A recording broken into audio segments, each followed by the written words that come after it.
I wasn't supposed to be in San Francisco today. In fact, I wasn't supposed to be back for another week. That's why I didn't tell Elise I was coming home early. After 3 grueling months of investor meetings, I'd finally secured the Series B funding that would transform Nexus AI from promising startup to industry player. $20 million. The validation of everything I'd sacrificed for the past 4 years.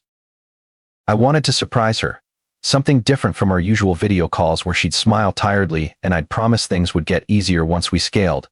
I pictured her reaction, the way her face would light up when she saw me standing at our door. Funding secured, future bright. She'd throw her arms around me, maybe even cry a little, telling me how proud she was. That was the plan. Reality, however, had a way of twisting things in ways you never see coming. The rideshare from SFO was uneventful. I watched the familiar cityscape materialize through the window, feeling a strange mixture of triumph and bone-deep fatigue. My phone buzzed occasionally with unread messages, but I didn't check them. I wanted to be fully present when I stepped through our door.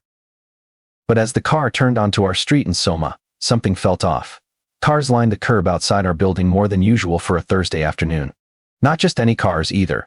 Teslas, Autos, a Porsche Taycan.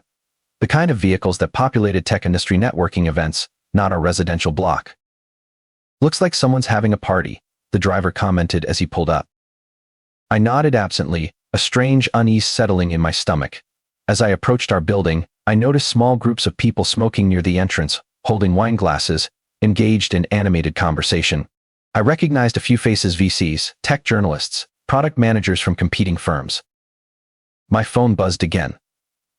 This time I looked down to see a LinkedIn notification. "Congratulations to Elise Chen and Marcus Reeves on the launch of Prism Analytics." Prism Analytics. The name hit me like a physical blow. That was my project. My algorithm. The proprietary AI system I'd been developing in parallel with our main product line. A system I'd only shared with 2 people, Elise and Marcus. I pulled up Instagram almost reflexively. There it was. Elise had posted an hour ago, after months of stealth development, thrilled to finally unveil at Prism Analytics to the world. "Join us for our launch celebration." The photo showed her and Marcus, champagne glasses raised, standing in what was unmistakably our loft. My loft. The one I'd been making mortgage payments on while living in cheap extended stay hotels to conserve our runway. I pushed through the entrance, nodding mechanically at familiar faces who did double-take seeing me. The elevator ride to the 6th floor felt eternal. With each passing second, my confusion crystallized into something harder, colder. I could hear the party before the elevator doors open: music, laughter, the distinctive cadence of startup pitches and tech jargon. I stepped into the hallway, moving toward our unit as if in a dream. The door was propped open. Inside, our minimalist loft had been transformed into a launch venue. White furniture I'd never seen before. Branded banners with the Prism Analytics logo, a design I'd sketched on a napkin during a late-night coding session with Marcus. A projector displayed code snippets I recognized intimately, my code alongside market projections and client testimonials. And there, in the center of it all, stood Elise and Marcus. She looked radiant in a black dress I'd never seen, her dark hair falling in perfect waves. Marcus, my best friend since Stanford, stood beside her in a tailored suit, his hand resting casually on the small of her back as they spoke to a group of investors I recognized from my own fundraising circuit. The proprietary algorithm analyzes unstructured data with 87% greater efficiency than current market solutions, Marcus was saying, his voice carrying that confident pitch-perfect tone he'd always had. We're not just incrementally better, we're redefining the entire approach. My approach, my algorithm, my life's work. I moved through the crowd, unnoticed at first. Then, like a ripple, awareness of my presence spread. Conversations faltered. Glasses paused mid-sip. Someone turned down the music. Elise saw me first. The color drained from her face, her practiced smile freezing in place. Marcus followed her gaze, his hand dropping from her back as if burned. "Adrian," she said, her voice barely audible, "you're back early." The room had gone quiet, all eyes on this unexpected drama unfolding in real time. "Clearly," I replied, my voice steady despite the hurricane raging inside me. "Seems I missed the invitation to my own algorithm's launch party." Marcus stepped forward, ever the smooth talker. "Adrian, man, this isn't what it looks like. We were going to call you tonight." "Really?" I cut him off, gesturing to the room. "Because this looks pretty thoroughly planned. The branding, the investors, the demo." I pointed to the projection of my code. That section there still has my comments in it, by the way. I might want to scrub those before the official release.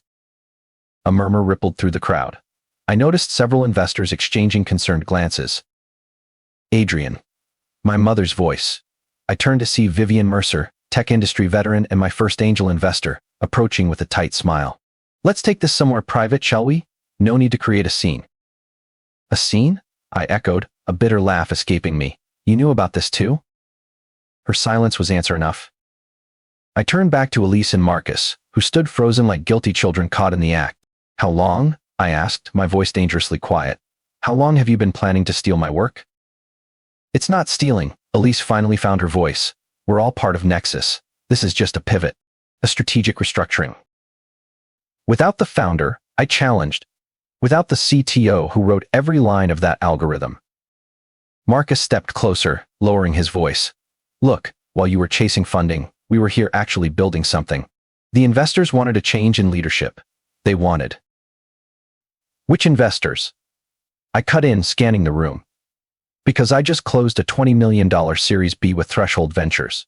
For Nexus AI. My company. The shock on their faces would have been satisfying under different circumstances. That's impossible, Marcus whispered. They passed on our deck last month. Your deck? I repeated. There is no your deck, Marcus. There's my company, my algorithm, and apparently my mistake in trusting either of you. I turned and walked out, ignoring Elise calling my name, ignoring my mother's attempt to grab my arm, ignoring everything except the burning need to escape before I completely lost control. The hotel room felt sterile and impersonal, but that suited my mood. I sat on the edge of the bed, laptop open, methodically documenting everything I could remember about Prism Analytics. The name itself was revealing a reference to how my algorithm refracted unstructured data into clean, actionable insights. A name I'd mentioned to Marcus during a 3 a.m. coding session months ago. My phone had finally stopped its relentless buzzing. 17 missed calls. 32 text messages. Dozens of emails. I'd read none of them. Instead, I focused on what mattered, evidence. I logged into our cloud repository, relieved to find my admin access still worked. There it was, commit log showing massive code extractions 3 weeks ago, right after I'd left for my fundraising tour. Files copied, then deleted, with Marcus's credentials all over the activity logs. Amateur move. He'd always been better at pitching than coding. I downloaded everything, including access logs, then changed all passwords and security protocols. By morning, they'd be locked out of their own systems. Small satisfaction, but it was a start. A knock at the door interrupted my work. Through the peephole, I saw my mother's familiar stern expression. Of course she'd found me. Vivian Mercer hadn't built 3 successful tech companies by giving up easily. I opened the door without greeting.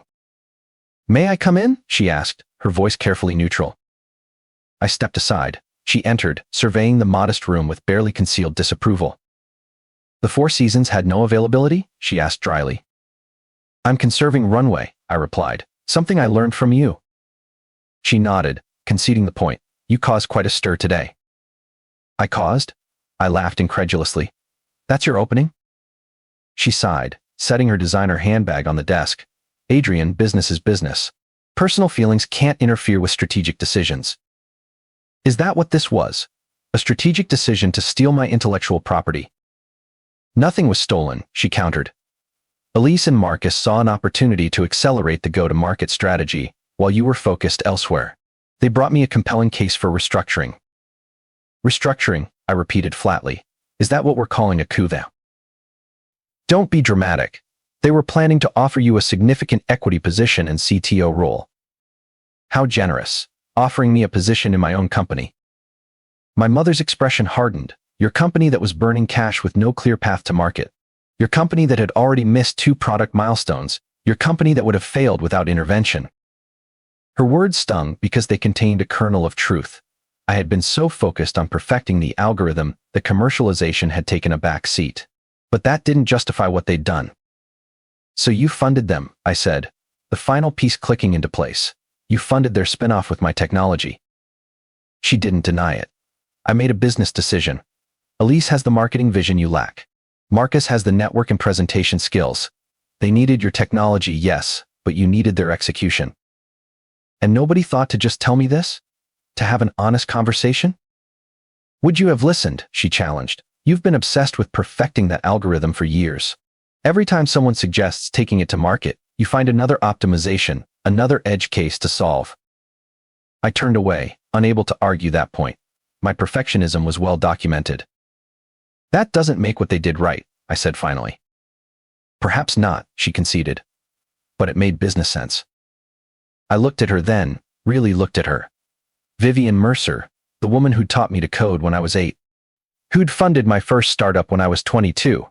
Who'd always pushed me to be better, faster, more strategic. Did it make sense to betray your son? I asked quietly. Something flickered in her eyes, regret, perhaps, or just calculation. I've always believed in separating business from personal matters. Well, congratulations, I said, turning back to my laptop. You've succeeded completely. After she left, I sat motionless, staring at the code on my screen. The algorithm they'd stolen was good, revolutionary, even. But it wasn't my best work. It wasn't the version I'd been refining privately, the one with the quantum-inspired optimization layer that made it truly exceptional. They had stolen Prism 1.0. But Prism 2.0 existed only in my private repository and in my head. My phone buzzed again. A text from Elise: please come home. We need to talk about this like adults. Home. As if that loft was still my home after what I'd witnessed today. I opened my contacts and scrolled to Catherine Leong, the intellectual property attorney who'd helped with our patents. It was nearly midnight, but this couldn't wait. Adrian, she answered, voice thick with sleep. What's wrong? I need your help, I said. How quickly can you file an emergency injunction? The legal battle unfolded with the methodical precision of a well-designed algorithm. Catherine Leong, true to her reputation, moved aggressively to protect Nexus AI's intellectual property. Within days, we'd secured a temporary injunction preventing Marcus and Elise from using any derivative of my technology. But legal victories, while satisfying, were just the beginning. I wanted more than protection, I wanted consequences. They've incorporated as Prism Analytics with your mother as lead investor, Catherine informed me during our strategy session. $5 million in seed funding. They're claiming the core algorithm was developed independently. I laughed without humor. They'll need to explain the commit logs then, and the whiteboard photos on my cloud drive, and the fact that neither of them could explain the quantum optimization layer when questioned. Catherine nodded, making notes. Their technical foundation is shaky at best, but they do have market momentum. Several clients are already lined up based on yesterday's demo. A demo of stolen technology, I pointed out. Yes, but the market doesn't always care about provenance. They care about results. She looked up from her tablet. What's your endgame here, Adrian? Do you want to shut them down completely, or leverage this for a settlement? I considered the question. The easy path would be to settle, take a payout, maybe even equity in their venture, and move on. It would be cleaner, faster, less draining. But every time I closed my eyes, I saw them standing together in my loft, presenting my work as their own, his hand on the small of her back with the easy familiarity of long-established intimacy. I want them exposed, I said finally.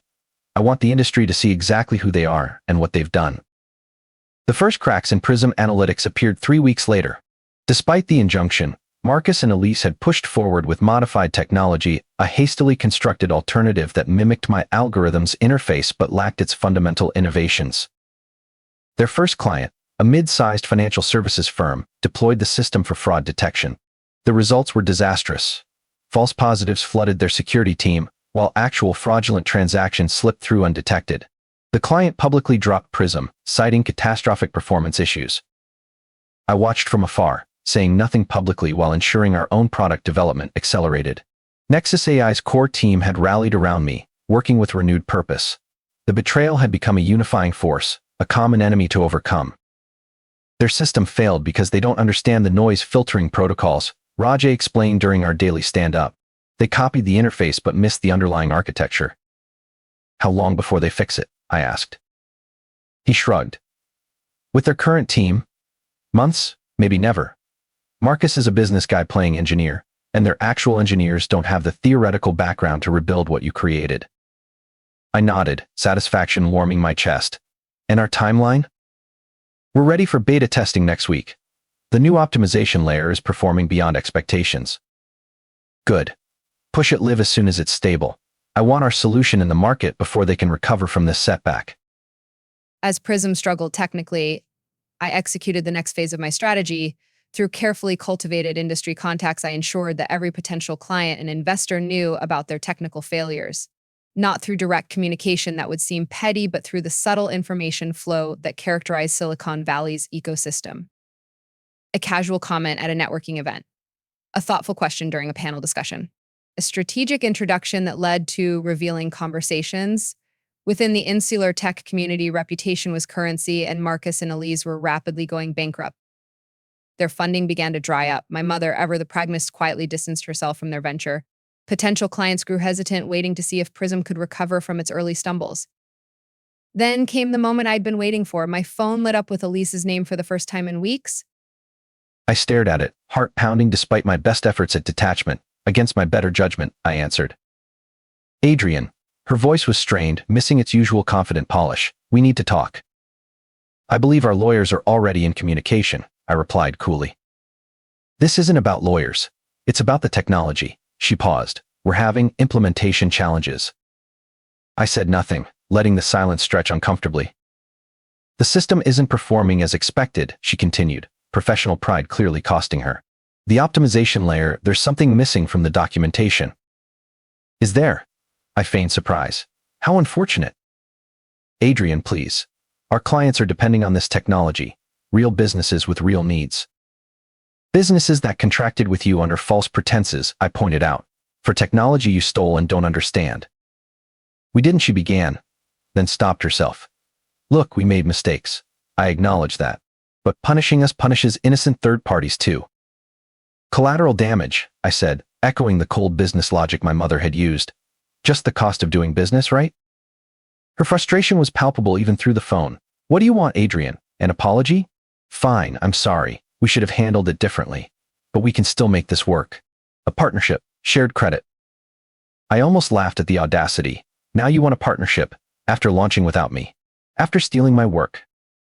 You could have talked to me, I said, my voice quieter now. Instead, you went behind my back. You and Marcus both. The silence that followed contained volumes. When she spoke again, her voice had lost its defensive edge. Yes, she admitted, we should have. That was wrong. It was the first genuine thing she'd said, and it caught me off guard. For a moment, I remembered why I'd fallen for her directness, her ability to acknowledge reality even when it was uncomfortable. It's too late for that now, I said finally. Is it? She asked. Because Prism is failing, Adrian. You know it, I know it. Without your expertise, we can't deliver what we promised. And Nexus needs our client relationships, our go-to-market strategy. Nexus is doing fine, I countered, though not entirely truthfully. While our technology was superior, our market penetration was lagging. Elise had always been the marketing genius. Is it? She echoed my earlier tone. Your beta is impressive technically, but you've signed, what, 2 clients? We had 20 lined up before our technical issues. I said nothing, which she correctly interpreted as confirmation. We need each other, she pressed. You need our market presence. We need your technical expertise. Marcus agrees. Does he? I couldn't keep the skepticism from my voice. He does. He's not doing well, Adrian. This failure has hit him hard. Good, I thought but didn't say. Instead, what exactly are you proposing? A merger. Bring Prism back under the Nexus umbrella. You as CEO and CTO, CO. Me as COO. Marcus as Chief Strategy Officer. We combine our client lists, our funding, our teams, and the intellectual property. Full credit to you, she said without hesitation. Your name on the patents, your vision acknowledged publicly. It was objectively a reasonable offer, the kind that made business sense, the kind my mother would approve of, which is precisely why I rejected it. No, I said simply. Adrian. No, I repeated more firmly, you don't get to steal my work, fail at executing it, and then propose a merger as if this were all just a business misunderstanding.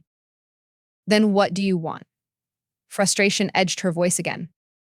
I want you to fail, I said, the cold truth of it surprising even me. I want you and Marcus to experience exactly what happens when you betray the wrong person. And then, when you've lost everything, I want you to remember that you did this to yourselves. I ended the call before she could respond, my hand shaking slightly. The conversation had affected me more than I wanted to admit. Hearing her voice, remembering what we'd once been to each other, it threatened to crack the armor I'd so carefully constructed. But I couldn't afford sentimentality, not now, not when I was so close to complete vindication. 4-barrel coffee hummed with the morning energy of San Francisco's tech workers. I arrived early, securing a corner table with good sightlines to the door, a habit from my venture capital pitching days. Always position yourself to see who's coming. Marcus arrived precisely at 8, punctuality being one of his few reliable traits. He looked different, thinner, with dark circles under his eyes and a weariness that hadn't been there before. The confident swagger that had characterized him since our Stanford days was noticeably absent. He spotted me immediately but hesitated at the counter, ordering a coffee before approaching. Buying time. Gathering courage. I watched him dispassionately, noting the wrinkled shirt, the uncharacteristic stubble. The Marcus Reeves I knew would never appear in public looking less than polished. This version was a stranger. Adrian, he said, sliding into the seat across from me. Thanks for meeting me. I nodded once, offering neither warmth nor hostility, just observation. He took a sip of his coffee, grimaced slightly. I practiced what I'd say about 100 times on the way over. Had this whole speech prepared. He shook his head. Now I'm here, and none of it seems adequate. Try anyway, I suggested, my voice neutral. He met my eyes directly for the first time. I fucked up. Monumentally. Unforgivably. The bluntness was unexpected. The old Marcus would have equivocated, justified, reframed the narrative to cast himself in a better light. Yes, I agreed. You did. He nodded, accepting this without argument. I could give you reasons.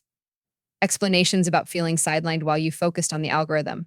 About Elise convincing me we could execute your vision better than you could. About your mother's influence. He shrugged. But they'd just be excuses. I studied him, searching for the manipulation, the angle. Marcus had always been playing some angle, but all I saw was exhaustion and defeat. What do you want, Marcus? I asked finally. Prism is effectively dead. You've lost your technical credibility. Your investors have pulled out. What's left to discuss? He smiled faintly. Direct as always. That's one thing I've always admired about you. No bullshit. Unlike some people, I couldn't help adding. Unlike me, he acknowledged. Fair, he leaned forward slightly. I'm not here to salvage Prism or my reputation. I'm here because after everything that's happened, I owe you the truth. Face to face, not through lawyers or press releases. I said nothing, waiting. The truth is, I was jealous, he admitted, the word seeming to cost him. You've always been the brilliant one. The visionary. I was just the guy who could talk about your ideas convincingly. He shook his head. I wanted to prove I could do more than that. That I could build something too. Not just sell someone else's creation. By stealing my work, I pointed out. By taking a shortcut, he corrected. A shortcut I knew was wrong even as I was taking it. He looked down at his coffee. Elise and I, that wasn't planned. It happened during those late nights working on the pitch deck, commiserating about feeling secondary to your vision. The confirmation of their personal betrayal stung, even though I'd already assumed as much. Convenient, I said coldly. It was a mistake, he said quietly. All of it, and I've lost everything because of it. My reputation, my career trajectory. He paused, my oldest friend. We were never friends, I said automatically, the words sharp and defensive. Friends don't do what you did. He nodded slowly. I deserve that. But it's not true. Adrian. We were friends. For years before Nexus, before Elise. I just lost sight of what that meant. I wanted to maintain my anger, my righteous indignation. It had fueled me these past months, driven me to rebuild Nexus faster and better than before. But sitting across from Marcus broken, humbled Marcus, I felt it slipping away, replaced by something more complicated. Why are you really here? I asked again. He straightened slightly. 2 reasons. First, to apologize for whatever that's worth. And second, to give you this. He slid a USB drive across the table. It's everything. All the Prism documentation, client lists, marketing materials, pitch decks. Use it, delete it, whatever you want. It's yours anyway. I stared at the small device. Why now? Because it's over, he said simply. Prism is done. I'm stepping down completely, not just as CTO. Elise is trying to salvage what she can, pivoting to a consulting model, but he shrugged. The technology was always yours. We just borrowed your credibility for a while. Stole, I corrected automatically. Stole, he agreed. You're right. We sat in silence for a moment, the ambient coffee shop noise filling the space between us. I picked up the USB drive, turning it over in my fingers. What will you do now? I asked, surprising myself with the question. He laughed softly, without humor. No idea, my reputation in the valley is shot. Your mother made sure of that. This was news to me. My mother. She's been systematically informing her network about my ethical lapse in judgment, he said, making air quotes. Apparently, she can forgive herself for backing our play, but not me for failing at it. That sounded exactly like Vivian Mercer, ruthless pragmatism to the end. I might head to Seattle, he continued, or Austin, somewhere I can start over without the shadow of this failure following me. I nodded, understanding the impulse. Silicon Valley had a long memory for failures, especially ethical ones. For what it's worth, he added, the algorithm really is brilliant. We couldn't make it work because we didn't understand the underlying principles. Only you do. It was the kind of validation I'd once craved from him, acknowledgement of my technical superiority. Now it felt hollow. Elise knows it too, he said, watching me carefully. She won't admit it publicly, but she knows we made a catastrophic mistake. Not just professionally, but... He hesitated. She misses you, Adrian, more than she'll say. I felt a sharp twist in my chest. Don't. He nodded, respecting the boundary. Sorry, he finished his coffee and stood. That's all I came to say. Thank you for listening. I remained seated, looking up at him. Was it worth it? Any of it? He considered the question seriously. No, he said finally. I lost my best friend, my professional reputation, and ultimately Elise too. She'll never forgive me for convincing her this would work. He smiled sadly. The irony is, if we'd just talked to you honestly about commercializing sooner, we might all have succeeded together. With that, he turned and walked out, shoulders slightly hunched, nothing like the confident entrepreneur who'd once commanded rooms with his presence. I sat there long after he'd gone, turning the USB drive over in my hands, thinking about paths not taken and choices that couldn't be undone. As I left the coffee shop, the late morning sun cast long shadows across the city streets. My phone buzzed with a notification. Nexus AI stock had jumped 12% following a glowing analyst report on our technology. Professional validation, market recognition, financial success, everything I'd fought for these past months. Yet as I walked toward the BART station, my mind kept returning to Marcus's defeated posture and my mother's unexpected advice, to the USB drive in my pocket containing the remnants of Prism Analytics, to Elise, who I hadn't spoken to since that phone call. What would rebuilding look like? Not forgiveness, exactly, some betrayals cut too deep for that, but perhaps something new constructed on the ruins of what had been destroyed, something that acknowledged both the pain of the past and the possibility of the future. I pulled out my phone and opened my email. After a moment's hesitation, I began composing a message to Elise. We should talk. Not about mergers or partnerships or the past, about what comes next, about building something neither of us could create alone. I stared at the draft for a long moment, finger hovering over the send button. Then I saved it to drafts instead. Not yet. I wasn't ready yet. But maybe someday. For now, I had an algorithm to refine, a company to build, a future to code, one that wasn't defined solely by what had been taken from me, but by what I chose to create next. The betrayal had changed me, hardened me in ways that couldn't be undone. But perhaps that hardening wasn't just armor, perhaps it was also foundation, a stronger base upon which to build something more resilient than before. The algorithm of betrayal had run its course. Now it was time to design a new program altogether.